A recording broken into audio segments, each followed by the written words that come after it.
చొప్పించు కొట్టేలా సమాధానం ఇస్తాం. ఇది భారత్ వర్షన్. ఎవరికైనా ఎప్పుడైనా ఇదే వర్తిస్తుంది. ప్రతి వాడికి ఒక సహనం ఉంటుంది, సహనానికి కూడా ఒక స్టేటస్ ఉంటుంది. ఆ స్టేటస్ దాటిన తర్వాత సహనం చేతకానితనం అనుకుంటే మూతోడ్ జవాబ్ దెంగి, అది ఎవరికైనా సరే. భారత్ ప్రస్తుతం అదే వ్యూహాన్ని, అదే అంశాన్ని తెర మీద తీసుకొస్తోంది. అన్నదర్ బిగ్ బ్రేకింగ్ న్యూస్ చూస్తున్నారు. ట్రంప్కు మోదీ బిగ్ షాక్ ఇచ్చారు. టారిఫ్స్ పెంపుపై భారత్ ఎక్కడా భయపడటం లేదు. ట్రేడ్ డిస్ప్యూట్ పై భారత్ తీవ్ర ఆగ్రహాన్ని వ్యక్తం చేస్తోంది. ఇటు భారత ప్రధాని నరేంద్ర మోదీతో మాట్లాడేందుకు ట్రంప్ శతవిధాల ప్రయత్నం చేశాడు. ఇది మనమంటున్న మాట కాదు, ఇదేదో ఇక్కడ మీడియానో లేకపోతే ఇక్కడ వాళ్ళమో అంటున్న మాట కాదు.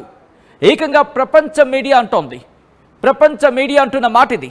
భారత ప్రధాని నరేంద్ర మోదీతో మాట్లాడేందుకు ట్రంప్ శతవిధాల ప్రయత్నం చేశాడట.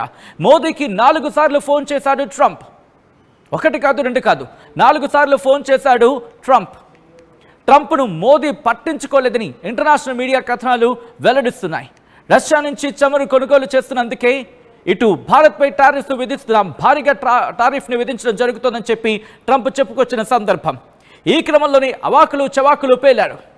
ఏమంటున్నాడు చూసారుగా, ఇటు పాకిస్తాన్ నుంచి మొదలుపెట్టి రష్యా వరకు భారత్ను ఏకాకిని చేసే ప్రయత్నం చేస్తున్నాడు. నలుగు దిక్కులా కూడా భారత్ను దిగ్బంధం చేసే ప్రయత్నం చేద్దాం అనుకుంటున్నాడు. కానీ అర్థం కాదు ఒకటే, ఏ గొయ్యతో తను తీసుకున్నాడో ఆ గోతులో తానే చిక్కుకుంటున్నాడు. ఏ గొయ్య అయితే తవ్వుకున్నాడు ట్రంప్, ఆ గోతులో ఇప్పుడు ట్రంపే పడుతున్నాడు. ఎవరిని పట్టించుకోకూడదు అనుకున్న ట్రంప్ ఇప్పుడు తనను తానే పట్టించుకోవాల్సిన పరిస్థితికి పడిపోతున్నాడు.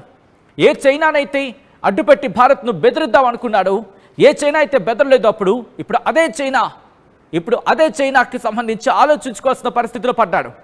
ఎందుకంటే ఇటు భారత్ను బెదిరించేందుకు చైనాను కూడా ఆఖరికి వాడుకుంటున్నాడు. ఎందుకు? బ్రిక్స్, భారత్, రష్యా, దాంతోపాటు Brazil, China, south Africa, of course ఇంకా చాలా దేశాలు ఉన్నాయి. ఇప్పుడు ఈ బ్రిక్స్ కంట్రీస్ చాలా స్ట్రాంగ్ అవుతున్నాయి. మరి ముఖ్యంగా చైనా భారత్ కలవడం ప్రపంచానికి ఇష్టం లేదు. మరి ముఖ్యంగా ఇటు అమెరికాకు అస్సలు ఇష్టం లేదు.